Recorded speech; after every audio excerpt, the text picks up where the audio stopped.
Ninth class की math की जो न्यू बुक आई है उसकी एक्सरसाइज नंबर 3.1 का तीसरा सवाल देखें तो उसमें वो कहता है कि write two proper subset of the following set, यानी कि ये नीचे जो कुछ सेट्स दिए हुए हैं इनके ना कि हमने दो प्रॉपर सबसेट लिखने हैं। अब सबसे पहले तो सवाल ये पैदा होता है कि ये जो प्रॉपर सबसेट हैं ये होते क्या हैं। अगर हम ना के सबसेट्स को देखें तो इसका मतलब ये है, एक होता है हमारे पास सेट और दूसरा है सबसेट, यानी कि सेट का ही वो हिस्सा होगा। अगर मैं आप लोगों को आसान अल्फाज में समझाऊं तो इसका मतलब ये है कि जो आप लोगों को सेट दिया होगा उससे छोटे आप लोगों ने सेट लिख देने, ना उसके बराबर लिखने ना उससे बड़े लिखने। अगर आप लोग बराबर लिखेंगे या बड़े लिखेंगे वो इम्प्रॉपर सबसेट हो जाएंगे। जो उससे छोटे सेट्स होंगे ना वो हमारे पास जो है प्रॉपर सबसेट्स होंगे। फॉर एग्जांपल ये वाला है, इसके अगर मैंने दो प्रॉपर सबसेट लिखने हैं तो सबसे पहले मैं लिखूँगा खाली सेट।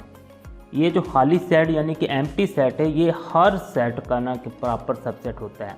उसके बाद सिंपल सा ना कि मैं इसका एक एलिमेंट लिख दूँगा, ये एक है बस, ये हमारे पास इसके ना कि दो प्रॉपर सबसेट लिखे गए। इसी तरीके से अगर मैं इसको देखूं, इसका भी पहले हम ना कि खाली सेट यानी कि एम्प्टी सेट लिखेंगे और दूसरे नंबर पर ना कि हम इसका पहला ही एलिमेंट बस में लिख देंगे, तो ये हमारे पास दो प्रॉपर सबसेट बन जाएंगे। सबसे पहले तो हम ना देखें कि n होता है हमारे पास नेचुरल नंबर का सेट, वो 1 से शुरू होता है। इस तरह से ये आगे चलता जाता है। अब इसके ना कि हम ना के दो प्रॉपर सबसेट लिखते हैं तो बिल्कुल ऊपर वाले सेट्स की तरह पे सबसे पहले इसका भी हमने एम्प्टी सेट लिखना है और इसके बाद ना हम इसका ना पहला ही जो हमारे पास है नंबर उसको लिख देते हैं। तो ये हमारे पास इसके दो प्रॉपर सबसेट बन गए। अब हमारे पास जी, तो जी क्या होता है, जी हमारे पास होता है जी सेट ऑफ इंटीजर, यानी कि 0 ± 1 ± 2 आगे ये भी चलता जाएगा। इसके अगर हमने दो प्रॉपर सबसेट लिखने हैं तो सबसे पहले इसका एम्प्टी सेट आएगा, उसके बाद हम ना कि इसके 0 को लिख देंगे, बस ये हमारे पास इसके दो प्रॉपर सबसेट हो जाएंगे। इसी तरह से अगर हम ना कि क्यू देखें तो ये हमारे पास क्यू होता है, ये होता है कि सेट ऑफ रैशनल नंबर। ये इस तरीके से हमने ना कि ये देखा सेट ऑफ रैशनल नंबर, इनको हम लिख सकते हैं x such that x p/q where p/q belongs to z। तो इसको चलें मैं इधर ना रख के आप लोगों को समझाता हूँ। इसमें ना सिंपल सी जो चीज़ है ना वो ये है कि p/q की फॉर्म में होंगे और p जो q है वो सेट ऑफ इंटीजर्स हो सकते हैं, यानी कि प्लस भी हो सकते हैं माइनस भी हो सकते हैं, लेकिन उसने साथ में ये कहा है कि जो नीचे वाला होगा यानी q होगा वो 0 के बराबर नहीं होना चाहिए, वो कोई और होना चाहिए। तो मैं अगर फॉर एग्जांपल वैसे ही ना कि इसको लिख देता हूँ कि मैं लिखता हूँ 2/3, वैसे ये मैं कहता हूँ कि एक इसका ना कि सेट ऑफ इंटीजर का एक नंबर मेरे पास बन सकता है। आगे मैं ना कि लिख सकता हूँ 5/4 लिख सकता हूँ। इस तरीके से मैं कुछ भी लिख सकता हूँ। तो ये तो सेट ऑफ इंटीजर हमारे पास बनता जाएगा। इसके अगर मैंने दो सबसेट लिखने हैं, सबसे पहले तो मैं इसका एक खाली सेट लिखूँगा, फिर ये जो आप लोगों ने सोचा होगा उसका कोई भी एक लिख दें। इवन के आप लोग 1 2 3 अकेली भी लिख देंगे तो इसका ना फिर भी हमारे पास ना कि ये इसका आंसर निकल आएगा। अब इसी का अगर हम ना के रियल नंबर की तरफ जाएं तो रियल नंबर का हमारे पास होता है जी Q यूनियन Q डैश, यानी कि सेट ऑफ रैशनल नंबर भी हो सकता है और सेट ऑफ इरेशनल नंबर। इन दोनों को मिलाएंगे तो हमारे पास एक जो नया सेट बनेगा उसे हम कहेंगे सेट ऑफ रियल नंबर। तो इसमें भी आप लोग मसलन कि हम चलें अगर फॉर एग्जांपल उनको ना भी सोचें इरेशनल नंबर को, रैशनल नंबर के मुताबिक इसे लिख दें तो सबसे पहले तो इसका खाली सेट आ जाएगा और उसके बाद ना कि यही मैं लिख देता हूँ 2/3 जो मैंने सोचा था। आप लोग अकेला 1 भी सोच सकते हैं, अकेला 2 भी सोच सकते हैं, तो वो आप लोग यहाँ पे लिख सकते हैं। अब हमारे पास ये वाला आ गया जी, इसमें है जी x such that x belongs to q और आगे फिर वो कहता है and x is greater than 0 less than equal to 2, यानी कि ये इस तरह का ना हमें ना वो बताता है कि आप लोग ना इसका ना एक सेट बना के लिखें। तो इसमें भी सिंपल से पहले तो हमें ना कि इसको हल करके ना इसका सेट बनाना चाहिए।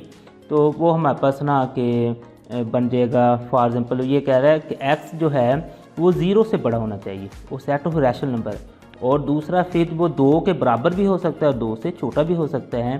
तो मैं ना कि वैसे लिख लेता हूँ। फॉर एग्जांपल चलें मैं कुछ और, वैसे तो इनके दरमियान में भी हम कुछ लिख सकते हैं, जैसे 1/2 पहले लिख सकते थे, यहाँ पे चलें लिख लेते हैं, इधर 1 लिख सकते थे, फिर हम ना के आगे 2 भी लिख सकते हैं, तो ये हमारे पास एक सेट बन जाएगा। तो इसके मैंने जब सबसेट लिखने हैं 2, तो वो मेरे पास आ जाएंगे इस तरीके से। मसलन कि 1/2 लिखा, फिर 1 फिर 2, तो आगे फिर अगर मैंने इसके सबसेट लिखने हैं तो सबसे पहले तो इसका खाली सेट ही आएगा, उसके बाद फिर ना कि मैं इसको फॉर एग्जांपल 1/2 लिख दूँ, तो ये मेरे पास इसका आंसर आ जाएगा इस तरीके से। तो यानी कि 2 सबसेट इसके बन गए। अब नीचे आते हैं, नीचे हमारे पास है जी क्वेश्चन नंबर 4, इसी एक्सरसाइज का है क्वेश्चन नंबर 4। तो ये है, is there any set which has no proper subset, if so name of the set. यानी कि वो कहता है कि क्या कोई ऐसा सेट है जिसका कोई प्रॉपर सबसेट नहीं होता, अगर है तो उसका नाम क्या है। मैंने आप लोगों को बताया था कि जो प्रॉपर सबसेट है ना, अगर मैं उसको सिंपल अल्फाज में कहूँ तो वो दिए गए सेट से ना छोटा होना चाहिए। जो भी आप लोगों को सेट मिले उससे छोटा होना चाहिए, ना उसके बराबर होना चाहिए, ना उससे बड़ा होना चाहिए। अब वो कहते हैं कि चलें आपने वो ढूंढ लिए जो हमने आप लोगों को दिए थे, लेकिन अब आप लोग ये बताएं कि कोई ऐसा सेट भी है जिसका प्रॉपर सबसेट होता ही नहीं है। तो उसका आंसर है जी यस, हमारे पास होता है। वो कौन सा सेट है? Empty set. अगर उसका नाम लिखना था तो वो हमारे पास है empty set is the set which has no proper subset. ये इसका हमारे पास आंसर आ जाएगा। यानी कि एम्प्टी सेट ऐसा सेट है जिसका कोई प्रॉपर सबसेट नहीं होता। मैं उसकी आप लोगों को एग्जांपल अगर मैं समझाऊं भी तो हमारे पास एम्प्टी सेट इस तरह से होता है। जो हमने पीछे प्रॉपर सबसेट लिखे थे उसमें सबसे पहले हमने एम्प्टी सेट लिखना होता है, उसके बाद कुछ और लिखना होता है। तो इसमें अगर आप लोग देखें तो एम्प्टी सेट भी मैं अगर पहले लिखता हूँ तो वो तो फिर इसी सेट के बराबर हो जाएगा। अगर जो बराबर हो जाता है वो तो हमारे पास फिर प्रॉपर सबसेट में तो आता ही नहीं है। तो इसका मतलब है कि जो हमारे पास एम्प्टी सबसेट होता है, एम्प्टी सेट होता है, इसका कोई भी प्रॉपर सबसेट नहीं होता, बल्कि ये इसका एक ही होता है, वो भी इम्प्रॉपर सबसेट ही होगा। अब नेक्स्ट है, what is the difference between A व बी एंड ए व बी। अब ये आप लोग 2 सेट्स देखें मुख्तलिफ। इसमें अगर आप लोग देखें एक ही ब्रैकेट है, उसी को स्टार्ट किया उसी को क्लोज किया। इसमें अगर आप लोग देखें आप लोगों को 2 ब्रैकेटें स्टार्ट की हुई दिखाई देंगी और 2 ही क्लोज की हुई दिखाई देंगी। अब कहते हैं कि इनके दरमियान में डिफरेंस क्या है। इनके दरमियान में जो डिफरेंस है उससे पहले हमें ना पता होना चाहिए कि सेट को हम लिखते कहते हैं। तो सेट को लिखने के लिए ना हमने ना ये ब्रैकेट इस्तेमाल करनी होती है, यानी कि इसे अगर हमने स्टार्ट करना होता है, इसे क्लोज करना होता है। इसके अंदर जो होते हैं ये इसके एलिमेंट्स होते हैं। बिल्कुल इसी तरह से अगर हम इसको देखें, ये ए व बी इसके एलिमेंट है और ये हमारे पास ना ब्रैकेट स्टार्ट और क्लोज जो सेट की बेसिक रिक्वायरमेंट्स में है वो है। अब इसको अगर मैं देखूं तो इसमें ना कि ये सेट की मसलन के ब्रैकेट है, ये स्टार्ट हुई, यहाँ पे क्लोज होगी, तो ये जो है ना पूरा ये इसका एक ही एलिमेंट बनता है। इसमें क्या बनेंगे? 2 एलिमेंट बनेंगे, क्योंकि इनकी जो स्टार्टिंग और एंडिंग ब्रैकेट है ना उनके दरमियान में कोई और ब्रैकेट नहीं है। इसमें अगर आप लोग देखेंगे उनके दरमियान में ब्रैकेट है, जो इसका मतलब ये है कि ये सारा मिला के सिर्फ एक ही एलिमेंट बनेगा। इसका जब आप लोग आंसर लिखेंगे तो आप लोग लिखेंगे कि ये जो पहला ही है ना ए व B is a set containing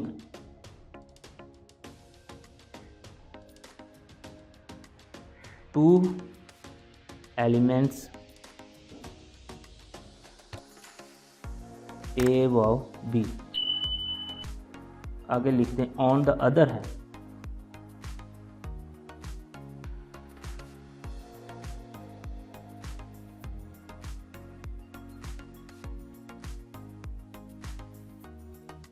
is a set containing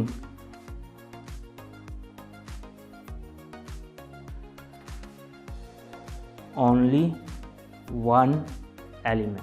और वो एलिमेंट कौन सा है? वो हमारे पास है जी ए व बी को हमने ब्रैकेट में बंद कर दिया। तो इस तरीके से इस सवाल का ये आंसर है।